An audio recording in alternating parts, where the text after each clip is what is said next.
Şimdi buradan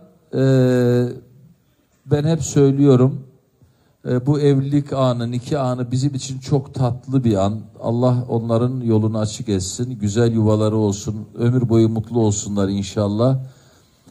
Bu dileklerimle kanunun bana vermiş olduğu yetkiyi, bu candan güzel vatanımızın en güzel şehri, dünyanın en güzel şehri İstanbul'umuzun belediye başkanı olarak bu güçlü yetkiyi tek şartla, onların ömür boyu mutlu olmaları şartıyla ilan ediyorum. Neyi? Karı koca olmayı ilan ediyorum. Hayırlı uğurlu olsun.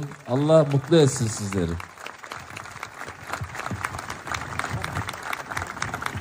Kanalımıza destek olmak için lütfen abone olun.